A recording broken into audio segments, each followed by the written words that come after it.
Dagrenning heiti bókar Ingólfs Sverrissonar. Hvað upplifa börn í frumbensku 1 til 5 ára og hvernig skynja þau veröldina og sína nánustu, vini og vandamenn. Ingólfur reynir að gera sér grein fyrir því sem hann upplifði, vitandi eða óaðvitandi, á þessum fyrstu æviárum sínum. Hann segir frá áhugamálum sínum og væntingum, foreldrum, systkinum og vinum og hvernig daglegt líf á Akureyri kom ungum dreng fyrir sjónir miðbik 20. aldar. Inn í frásögnina flettað þáttum og sögu bæjarins og menningu ásamt daglegu amstri bæjarbúa. En var Ingólfur búinn að ganga með bókina sína, Dagrenningum, lengi í maganum? Ég var nú ekki mjög magaveikur út af því í sjálfu sér, en ég hafði lengi viljað minnast foreldra minna. Vegna þess að mér fannst þeirra æviskeið og ýmislegt sem að henti þau á lífsleiðinni verða alltaf merkilegt og til frásagnar. Og svo líka hitt sem að mér fannst eiginlega að vera ósögð saga frá þessum tíma hérna frá Akureyri.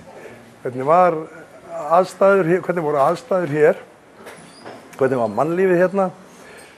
Var ég heppinn eða óheppinn að hafa fæðst akkurat á þessum stað? Því að þegar ég kem í heiminn 1943, þá ég náttúrulega óskup fávís það hvort að svarið var jákvætt eða neikvætt við svona spurningu.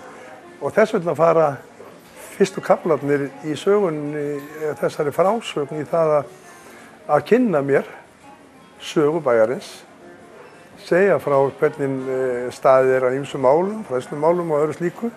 Reynið að gera það þannig að það sé ekki til skaða leiðilegt að lesa það og met svo í lok á þessum fyrstu köflum hvort að ég hafi verið heppinn og óheppinn að fæðast akkurat hérna á Akureyri. Þannig að bókin hún fjallar ekki eingöngu það hvað þú manst á þínum yngstu árum 1 til 5 ára? Nei, auðvitað hefur maður verið að leita alls konar upplýsinga og til dæmis lagði ég það á mig að lesa hvert einasta dag frá 1943 til 48 til þess að sjá hvernig mannlífið gekk fyrir sig hérna í bænum frá viku til viku. Og ég segi frá ýmsu í bókinni sem ég aflaði með þar. Síðan var ég náttúrulega líka að tala við eldra fólk og þar á meðal föðursystir mína sem var þeirra gæfu og aðnjótandi að passa mig þegar ég var 2 ára og svona. Og hún náttúrulega man svo margt af því sem var upp á teningum hérna annars fyrir bænum og hins vegar í þessari litlu íbúð sem við bjuggum þessi 5 ár í Brekkugötu 29. Og það voru nú ekki nema 30 fermetrar og þegar við fluttum þaðan, þá vorum við orðin 5 talsins og það þykir nú frekar þröngt mann en okkur leið alveg ágætlega þarna og við skildum ekkert í því bræðurnir og Árni bróðir minn. Hvernig maður væri að flytja allavega niður á Eyrið og væri þröngt og ekki alltaf að hafa þröngt. En hvaða væntingar hafði Ingólfur Sverrisson þegar hann var á þessum aldri til lífsins? Já, hann hafði náttúrulega ýmsar væntingar eftir að hafa áttað sig á því að hann væri yfirleitt fæddur hérna og komin í þessa veröld og búinn að átta sig á því. Og það var þetta, hvernig get ég þroskast, hvernig mun ég þroskast, hvernig get ég nýtt mér fræðslukerfið og hvernig staðið að heilbrigðismálum hérna í bænum.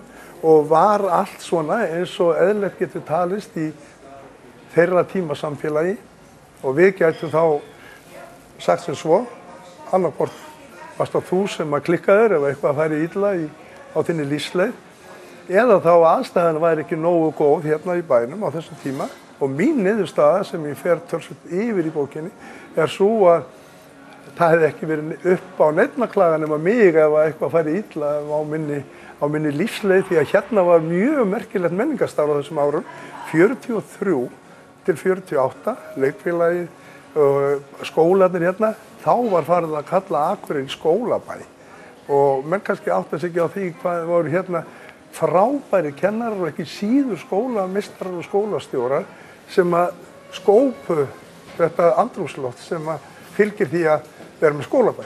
Hverjir voru þá þínir helstu áhrifavaldar? Voru það foreldrarnir og systkini?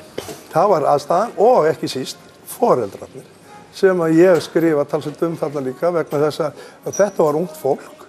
Móðir mín var 17 ára daginn eftir hún ól fyrsta bróður minn og síðan bættum við 7 í viðbót á þess að blása nös og þetta samlífi sem að þá var ekki sjónvarp og þá gátu börn ekki farið út og suður til þess að dreifa huganum, heldur bara á 25 fermetra svæði þessi 5 fyrstu árin og það var bara alveg dásamlega líf og ég reyna að segja frá því þarna hvað var gaman að vera til á þessum árum og hvað var margt forvitnilegt, svo til dæmis bara það, frostrósir á gluggum.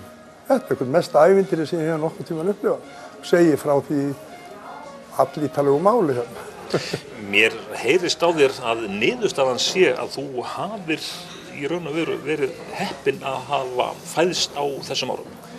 Bæði á þessum árum sem var miklir umbrotatímar hérna á Akureyri og líka það að vera bara í svona umhverfi eins og hérna var og hefur svo þróast náttúrulega áfram og þetta var sannkallað menningarbær. Þú sagði hvað var öflugt hérna leikfélag og hvað var öflugt í kórastarf hérna. Hér voru